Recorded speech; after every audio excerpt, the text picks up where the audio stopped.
Alright. BMW 3 Series. Preparing for a complete coolant leak fix.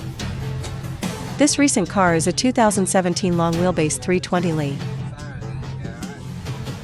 It has 120,000 kilometers on it.